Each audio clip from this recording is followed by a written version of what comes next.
So welcome to my channel once again. Today I am going to start class 11th, my lecture first on first chapter. So today I am going to start class 11th, chapter first, and chapter name is Introduction to Accounting. Introduction to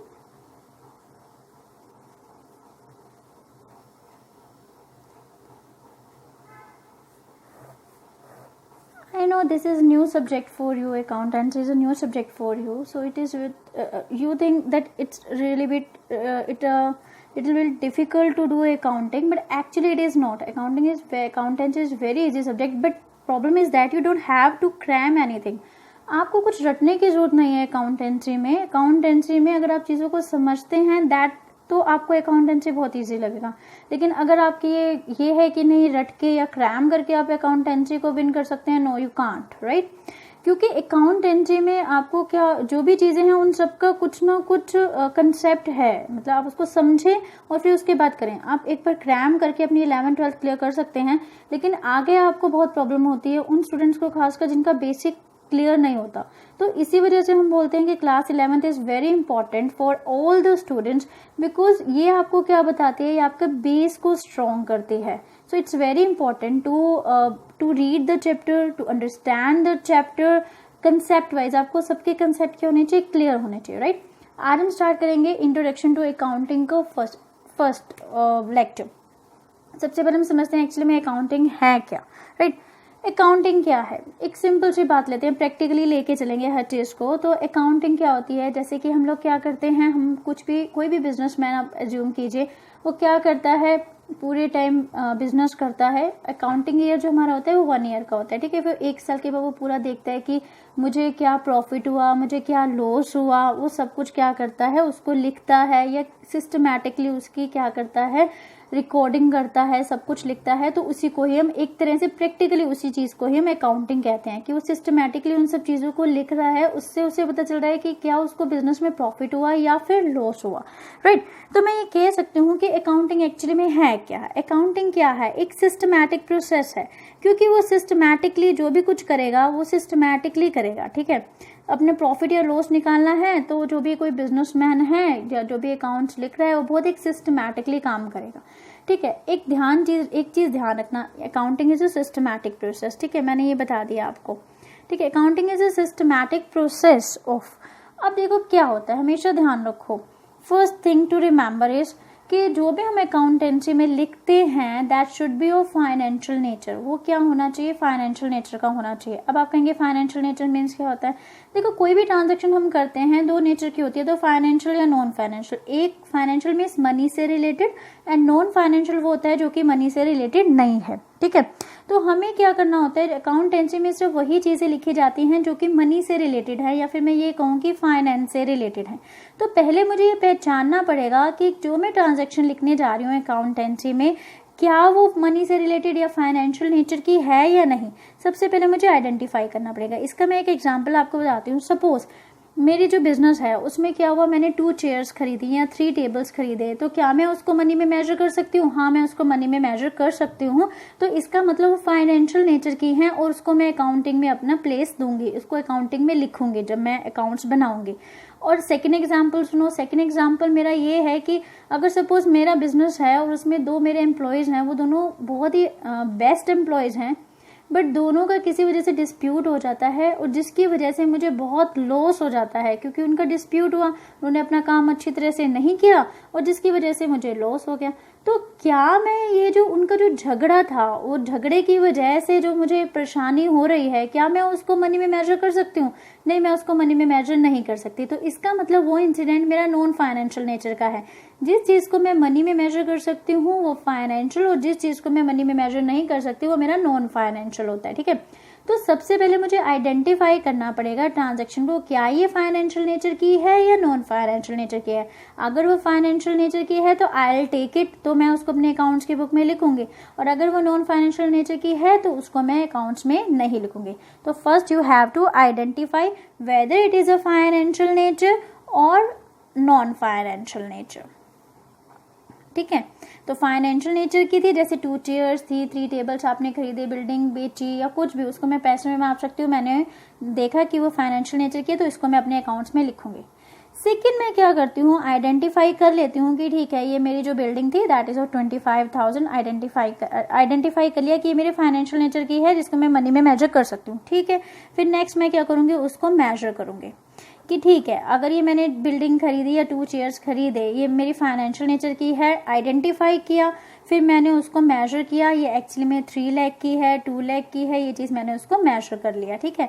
ये हम क्या कर रहे हैं, accounting की एक process चला रहे हैं कि हम कैसे कैसे अकाउंट्स बनाते हैं। सबसे पहले हम आइडेंटिफाई करते हैं, फिर हम उस चीज़ को मेजर करते हैं कि उसकी कितनी कीमत है या क्या उसको मनी वैल्यू उसकी कितनी है। तो मेजरिंग का मतलब होता है कि हम उसकी मनी वैल्यू काउंट करते हैं कि एक्चुअली में उसकी कितनी मनी वैल्यू है। देन आइडेंटिफाई हो गया, मेजरिंग हो गया, ठीक है। अब क्या होगा, अब मैं क्या करूंगी, उसको रिकॉर्ड करूंगी, ठीक है। मैंने कर लिया कि बिल्डिंग है 3 लाख की है, बट उसको मेरे को रिकॉर्ड करना पड़ेगा, तो मैं क्या करती हूँ, उसको रिकॉर्ड कर लेती हूँ। अब हम इसको थोड़ा सा अच्छी तरह से सीखते हैं कि रिकॉर्डिंग क्या है। रिकॉर्डिंग, सपोज मेरा बिजनेस स्टार्ट हो गया, तो कई ऐसे लोग होंगे जो कि जिनको मैं अपनी चीज़ें सेल करूंगी, और कई ऐसे लोग होंगे जिनसे मैं परचेज करूंगी, देन सेल करूंगी, कुछ कैश मेरे पास आएगा, कुछ कैश मेरे पास जाएगा। फिर उसके बाद क्या होगा, कई लोगों से मुझे पैसे लेने होंगे, कई लोगों को पैसे देने हैं। आप एक सिंपल बिजनेस ही अपने दिमाग में लेके चलें, ठीक है। ऐसा ही होता है बिजनेस में, राइट। तो मैं क्या करूंगी, और सारी की सारी ट्रांजेक्शन रिकॉर्ड करूंगी कि ठीक है राम है जिसको मैंने कुछ गुड्स सेल की थी, ठीक है, उससे मुझे पैसे लेने हैं। श्याम इज द वन जिसको मैंने क्या किया था, कुछ उसने मुझसे परचेज किया था कुछ सामान, तो उसने मुझे पैसे देने हैं। अब मेरे पास टोटल कितना कैश है, पहले कितना कैश था। फिर मैं लिखूंगी कि ठीक है और भी चीज़ें होती हैं, जैसे मैंने कितना अमाउंट, कितनी चीज़ें, कितना स्टॉक परचेज किया है, मैंने कितने अमाउंट की चीज़ें सेल की है, मैंने कितनी एसेट्स खरीदी हैं, ठीक है, मैंने कितने, जैसे बिल्डिंग, फर्नीचर वगैरह ये सब क्या होती है, हमारे एसेट्स होते हैं, कितनी खरीदी है। तो इसका मतलब मुझे क्या करना पड़ेगा, उसको रिकॉर्ड करना पड़ेगा, ठीक है। अब थर्ड मैंने किया, उन सबको रिकॉर्ड कर लिया, ये सारी चीज़ें रिकॉर्ड कर ली, राम से इतना, शाम से इतना, कैश इतना रह गया, इतना हो गया, परचेज इतना किया, फिर मैंने इतनी बिल्डिंग खरीदी, इतने मैंने बिल्डिंग बेच दी, ये सब कुछ मैंने क्या कर दिया, रिकॉर्ड कर दिया, ठीक है। ऑन ए टाइम एक बार एक पर्सन आता है और मुझसे पूछता है, सपोज आप ही हैं, आप मुझसे पूछते हैं कि आप ऐसा कीजिए, आप मुझे बताइए कि राम इज द पर्सन, या फिर मैं खुद ही एनालाइज करती हूँ कि राम इज द पर्सन जिसको मुझे कुछ पैसे, जिससे मुझे लेने थे, तो पता नहीं मुझे उससे कितने पैसे लेने हैं। क्यों? क्योंकि राम को मैंने एक बार सेल किया था, दूसरी बार राम ने मुझे कुछ कैश दे दिया था, ये मैंने रिकॉर्ड किया हुआ है। तीसरी बार मैंने राम का रिकॉर्ड कर रखा है कि उसने फिर से मैंने उसको सेल किया। चौथी बार रिकॉर्ड कर रखा है कि राम को कुछ कैश, राम ने फिर मुझे कुछ कैश दे दिया। अब प्रॉब्लम इज दैट कि रिकॉर्डिंग से मुझे पता नहीं चल पा रहा है एक्चुअली राम ने मुझे कितने पैसे देने थे। और ऐसे ही शाम से भी रिलेटेड होगा और ऐसे ही कैश से भी रिलेटेड होगा, क्योंकि तो सारी मैंने रिकॉर्ड कर ली है सिस्टमैटिकली। लेकिन मुझसे अगर कोई एक शॉर्ट में पूछे कि बताइए राम को आपको कितने पैसे देने हैं, शाम को आपको कितने देने हैं, आपके पास सिस्टम टोटल कैश कितना है, तो मुझे नहीं पता कि मुझे एक फिगर में नहीं पता, फिगर में कि मुझे कितना लेना और कितना देना है, ठीक है। अब इसके लिए ज़रूरी है कि मैं क्या करूँ, क्लासीफाई कर लूँ।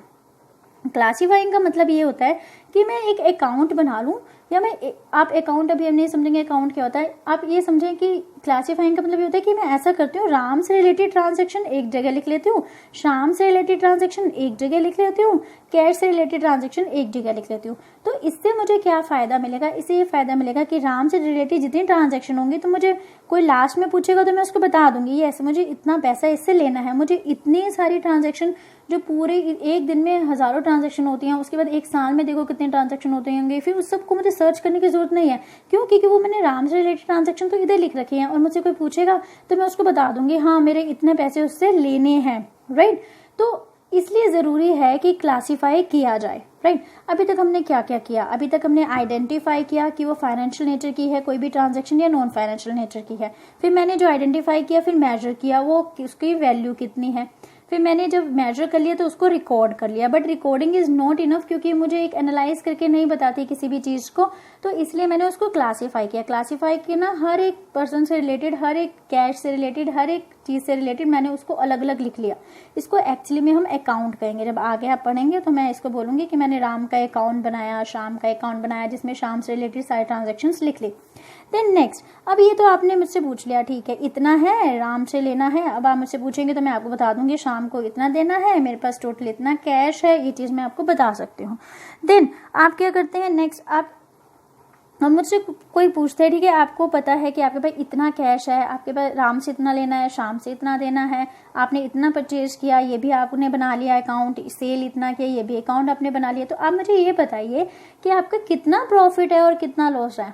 तो अब इसके लिए ज़रूरी है कि मैं इनको भी क्या करूं, इकट्ठा करूं। जो मेरी एसेट्स हैं उनको इकट्ठा करूं, जो मेरी लायबिलिटीज़ हैं उनको इकट्ठा करूं, और जो मेरे एक्सपेंसेस है, जो मैंने खर्चा किया है उसको इकट्ठा करूं, या फिर जो मुझे पैसे मिले हैं, जो मैंने इनकम किया उसको इकट्ठा करूं। मतलब मैं कुछ समराइज करूं, इन सब का बैलेंस लूं और समराइज करूं, और उसके अकॉर्डिंग मैं आपको ये बताऊं कि मेरा कितना प्रॉफिट या फिर कितना लॉस हुआ है। तो समराइज करना का क्या मतलब होता है, जिसमें मैं आपको इन सब के जो बैलेंसेस हैं, इन सब के बैलेंसेस एक जगह पे लिख लेती हूँ, क्योंकि जब मैं इन सब के बैलेंसेस लिख लूंगी तो मुझे पता चल जाएगा कि मेरे को कितना प्रॉफिट या कितना लॉस हुआ है। नेचुरली अगर एक सिंपल सी बात लो, अगर मान लो मैंने परचेज टोटल 20,000 का किया था, उसमें मुझे कैश इतना मिला है, और उसमें से मैंने राम को और ज़्यादा सेल कर दिया है, शाम से मैंने इतना परचेज किया, वो सब के बैलेंस जो मेरे बनते हैं वो मैंने बैलेंसेस एक जगह पे लिख लिया। तो इससे मैं काउंट कर सकती हूँ कि मुझे कितना प्रॉफिट या फिर कितना लॉस हुआ। तो समराइज करना होता है, जिसमें हम किसी को ये बता सकते हैं कि मैंने कितना प्रॉफिट अर्न किया या कितना लॉस इनकर हुआ, और साथ में मेरे इस टाइम कितनी एसेट्स मेरे पास हैं और कितनी लायबिलिटीज़ हैं, राइट। कितनी लायबिलिटीज है, लायबिलिटीज क्या होता है, वो अमाउंट जो कि मुझे किसी को देना है, that is due on me, जो कि मेरे पे ड्यू है और मुझे किसी को देना है, राइट। तो मैंने समराइज कर लिया, राइट। अब नेक्स्ट क्या होता है, समराइज करना ही इनफ नहीं है, आपने समराइज कर लिया, लेकिन इसके अलावा ये भी जरूर होता है कि आप क्या करें, इंटरप्रेट करें। इंटरप्रेट करना मीन्स क्या होता है, जैसे अगर मान लो सपोज आपका बिजनेस है, आपने देख लिया मुझे इस साल प्रॉफिट इतना हुआ, क्या इतना ही इनफ होता है किसी बिजनेसमैन के लिए? नहीं, वो ये देखता है कि पिछले साल तो मुझे इतना प्रॉफिट हुआ था जब मैंने इतना कैपिटल इन्वेस्ट किया था और मैंने इतना टाइम दिया था, और इस साल मुझे इतना हुआ है। तो अगर सपोज कम हुआ है तो क्या कारण है जिसकी वजह से कम हुआ, और अगर ज्यादा हुआ है तो पिछली बार मुझे ज्यादा क्यों नहीं हुआ, पिछली बार ऐसी कौन सी कमी रह गई थी कि जिसकी वजह से मुझे प्रॉफिट इतना अर्न नहीं हुआ, या फिर लॉस अगर मैं इस साल अर्न कर रही हूँ तो क्या वजह है जिसकी वजह से मुझे लॉस इनकर हुआ है। तो ये सब कुछ हम क्या करते हैं, इंटरप्रेट करते हैं कि ऐसा क्यों हुआ क्यों नहीं हुआ, ठीक है। और फिर बाद में हम क्या करते हैं, जब ये इंटरप्रेट एंड एनालिसिस भी बोल सकते हैं हम इसको, एनालाइज करते हैं कि ऐसा क्यों हुआ, क्या कमी रहेगी। कंपेयर करना भी इसका एक मेन पार्ट होता है, हम कंपैरिजन करते हैं, राइट। देन नंबर 7, फिर उसके बाद हम क्या करते हैं, communicating this information to the stakeholders. तो हम इसके बाद कम्युनिकेट करते हैं। कम्युनिकेट करने का मतलब ये होता है कि जो भी हमारे, जैसे सपोज मेरे क्रेडिटर्स हैं, वो सपोज एक पर्सन है, क्रेडिटर से भी आपको नहीं पता, कोई पर्सन है वो मुझे लोन देना चाहता है, ठीक है, मैं उससे लोन लेना चाहती हूँ, तो वो मुझसे पूछेगा, ठीक है आप मुझे अपनी बताइए आपके पास कितनी एसेट्स हैं, इसके पास कितना लायबिलिटी है।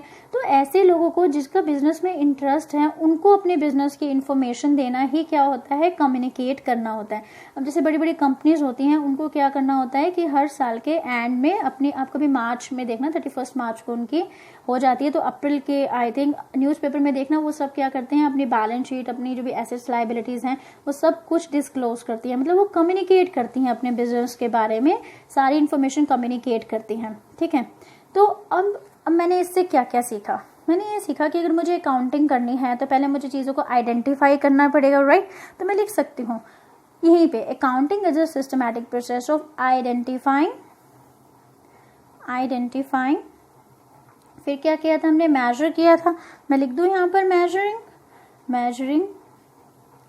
देन फिर क्या किया था हमने, रिकॉर्ड किया था, दैट इज रिकॉर्डिंग। फिर हमने क्या किया था, क्लासिफाई किया था, ठीक है मैं इसको लिख देती हूँ क्लासिफाइंग, रिकॉर्डिंग, क्लासिफाइंग। फिर मैंने इंटरप्रेट एंड एनालिसिस किया था, आप इंटरप्रेटिंग लिख सकते हैं कि हमने इसको इंटरप्रेट किया, इंटरप्रेटिंग। फिर मैंने क्या किया था, कम्युनिकेट किया था, है ना, फिर मैंने क्या कर दिया, कम्युनिकेट किया। तो इंटरप्रेटिंग एंड कम्युनिकेटिंग, पर मैंने क्या कम्युनिकेट किया था, कम्युनिकेटिंग द फाइनेंशियल इन्फॉर्मेशन। मैंने अभी आपको कहा कि जो भी रिलेटेड होगा फाइनेंशियल को हम उसी चीज़ को लिखेंगे, तो मैं यहाँ पे लिख सकती हूँ communicating the financial information. Financial information. ठीक है, अब हमें कुछ लर्न करने की जरूरत नहीं है, कुछ क्रैम करने की जरूरत नहीं है, क्योंकि ये तो मुझे पता चल गया। अगर मैं इन सब चीज़ों को समझ चुकी हूँ इस टाइम, तो मुझे कुछ लर्न करने की जरूरत नहीं है। आई नो द डेफिनेशन और the meaning of the accounting now. Accounting is a systematic process of identifying, measuring, recording, classifying, interpreting and communicating the financial information. Only that information which is related to money, which can be measured in money, that is called financial information, right? अब जब आपने इसका meaning समझ लिया है, अगर आपको अच्छे से लर्न हो गया, तो इसी से रिलेटेड मैं एक और आपको कराऊंगी टॉपिक। इसी से एक रिलेटेड टॉपिक कराते हैं, that is accounting process, right? क्योंकि अगर आपने ये चीज़ समझ आ गया तो अकाउंटिंग प्रोसेस बहुत जल्दी समझ जाएंगे, राइट? चलिए मैं एक न्यू पेज लेती हूँ और अब हम स्टार्ट करें आपका new topic, that is accounting process. और अब आप साथ साथ भी मुझे इसको बता सकते हैं कि अकाउंटिंग प्रोसेस में हमने क्या अकाउंटिंग प्रोसेस करेंगे हम, और अकाउंटिंग प्रोसेस सेम आपके मीनिंग से रिलेटेड है। अगर आपको मीनिंग लेना है तो हम इजीली इसको अकाउंटिंग प्रोसेस को करेंगे, राइट? अकाउंटिंग प्रोसेस क्या होती है? अकाउंटिंग प्रोसेस ये बताती है कि अगर आप अपने अकाउंट्स बना रहे हैं तो आप कैसे कौन सी प्रोसेस को फॉलो करेंगे। एक चीज़ ध्यान रखना जो मैं आपको बताना भूल गई, जो हम 11th में करने वाले हैं, हम आइडेंटिफाई करेंगे, मेजरिंग करेंगे, रिकॉर्डिंग करेंगे, क्लासीफाइंग करेंगे, समराइजिंग करेंगे। और यहाँ पर आपका 11th के अकाउंट्स जो होते हैं वो खत्म हो जाते हैं, क्योंकि इंटरप्रेट एनालिसिस, रेशो वगैरह ये सब चीज़ें आप कहाँ पे करना सीखेंगे, या आप सीखेंगे 12th में। तो हम समराइज पे ही आपकी सारी यहाँ पर अकाउंटिंग प्रोसेस खत्म हो जाएगी, ठीक है। नेक्स्ट देखते हैं, आप अकाउंटिंग प्रोसेस यहीं से करना सीखते हैं हम। अकाउंटिंग प्रोसेस में क्या होता है, सबसे पहले पता ही है आपको, सबसे पहले हम क्या करते हैं, आइडेंटिफाई करते हैं फाइनेंशियल ट्रांजैक्शन को। चलिए अब यहीं से स्टार्ट करते हैं। आइडेंटिफाई कर रहे हैं हम फाइनेंशियल ट्रांजैक्शन। हम देखेंगे कि क्या ये फाइनेंशियल ट्रांजैक्शन है या नहीं है, राइट? आइडेंटिफाइंग फाइनेंशियल ट्रांजैक्शन, ये आप समझ चुके हैं, राइट? तो मैं इसको कह दूं कि फाइनेंशियल ट्रांजैक्शन और identifying financial transaction, that is my first step. Second step क्या है आपको पता है? सेकंड स्टेप क्या था? रिकॉर्डिंग है, रिकॉर्डिंग, ठीक है ना? हमने ऐसे ही किया था ना, identifying, measuring, recording, right? Next is recording. Recording में ध्यान रखेंगे, एक्चुअली मैं आप ये भी कह सकते हैं कि अकाउंटिंग प्रोसेस के थ्रू मैं आपको पूरे अकाउंट्स के बारे में बता रही हूँ। 11th के अकाउंट्स में आप क्या क्या करने वाले हैं, ये आपके डिफरेंट चैप्टर्स होंगे जो आप समझेंगे, राइट? रिकॉर्डिंग में क्या क्या होगा, रिकॉर्डिंग में हम क्या बनाएंगे, ठीक है? रिकॉर्डिंग में जो मैं बनाने वाली हूँ दैट इज जर्नल। चलिए मैं इसी पेन से कर देती हूँ। दैट इज रिकॉर्डिंग में जो मैं बनाने वाली हूँ दैट इज जर्नल, ठीक है? जर्नल क्या होता है? जिसमें सारी चीज़ें रिकॉर्ड की जाती हैं। लेकिन कई बार क्या होता है कि सपोज मैंने रिकॉर्ड किया, राम को परचेज किया, शाम को सेल किया, जो मैंने आपको पिछले बार समझाया, ये मैंने सारा का सारा रिकॉर्ड कर लिया। लेकिन कई बार ये होती हैं कि कई ट्रांजैक्शन एक बिजनेसमैन के लिए बहुत ज़्यादा ट्रांजैक्शन होती हैं, राइट? एक सिंपल सी बात सुनो, अब एक बिजनेसमैन जब ट्रांजैक्शन करता है तो वो क्या करता है, कैश की उसकी बहुत ट्रांजैक्शन होती हैं। अगर सपोज वो जर्नल में ही सारी रिकॉर्डिंग करने बैठ जाए, इसको कैश दिया, इसको कैश लिया, तो एक दिन में हंड्रेड्स ऑफ ट्रांजैक्शन होती हैं जो कैश की होती हैं। तो आप सोचो एक महीने में कितनी हैं, तो 365 डेज, और 1 ईयर में कितनी होंगे। तो ऐसे में तो उसके जर्नल बहुत लेंथी हो जाएगा ना। तो ऐसा करते हैं कि जिस चीज़ की ट्रांजैक्शन एक बिजनेसमैन बहुत ज़्यादा करता है, तो ऐसा करते हैं उसकी एक अलग से बुक बना लेते हैं, ठीक है? तो अब क्या करेंगे, हम जर्नल नहीं बनाएंगे, हम पहले वो देखेंगे जिसकी एक बिजनेसमैन बहुत ज़्यादा ट्रांजैक्शन कर रहा है। तो रिकॉर्डिंग में क्या क्या चीज़ें बनती हैं, ठीक है? सबसे पहले कैश बुक। ध्यान रखेंगे ये बिजनेसमैन अपने हिसाब से बनाएगा, उसको लगता है कि उसके कैश की ट्रांजैक्शन ज़्यादा है तो कैश बुक कर ले, ठीक है? पर एक चीज़ ध्यान रखना, ये सब चीज़ें हम सीखने वाले हैं 11th के अकाउंट्स में, ठीक है? 1 by 1 इन अ चैप्टर, एक एक चैप्टर आएगा और आप इसको सीखेंगे, राइट? फिर अब एक बिजनेसमैन परचेज बहुत ज़्यादा करता है, ठीक है? बार बार लेगा तभी तो वो उसको खरीदेगा, बार बार तभी तो उस चीज़ों को बेचेगा, ठीक है? बिजनेस क्या होता है? Business is purchase and sale of goods, ठीक है ना?